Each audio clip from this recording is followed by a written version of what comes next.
আজ আমি আপনাদেরকে তৈরি করে দেখাবো গাজরের ভিন্নধর্মী একটি মিষ্টি গাজরের জর্দা পোলাও।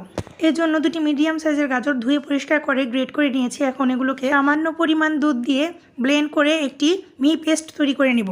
গাজরের মিহি পেস্ট তৈরি করে নিয়ে চুলে একটি প্যান বসিয়ে 1 চা চামচ পরিমাণ ঘি দিয়ে তাতে গাজরের পেস্টটা নেড়েচেড়ে ভেজে পানিটা শুকিয়ে নিয়ে তাতে দিয়ে দিচ্ছি 2 কাপ পরিমাণ দুধ। 2 কাপ পরিমাণ দুধ দেওয়ার পর এটাতে বলক চলে আসলে 1 কাপ পরিমাণ সুজি দিয়ে দিচ্ছি, কিছুটা পরিমাণ লবণ। এখন এটাকে ভালো করে জাল করে একটা ডো তৈরি করে নিচ্ছি।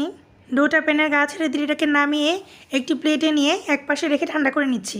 গাজর সুজির ডোটা ঠান্ডা হয়ে গেলে এটাকে একটু মেখে নিচ্ছি যেন ওটা মিশে যায়।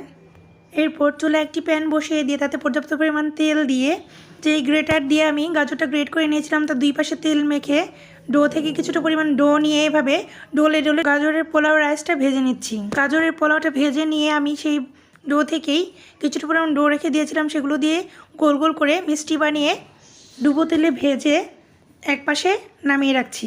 এখন চুলায় একটি প্যান বসিয়ে তাতে 1 কাপ পরিমাণ চিনি ও 1 কাপ পরিমাণ পানি দিয়ে পাতলা একটি শিরা তৈরি করে নিচ্ছি। এতে 3টি এলাচ দিয়ে দিচ্ছি।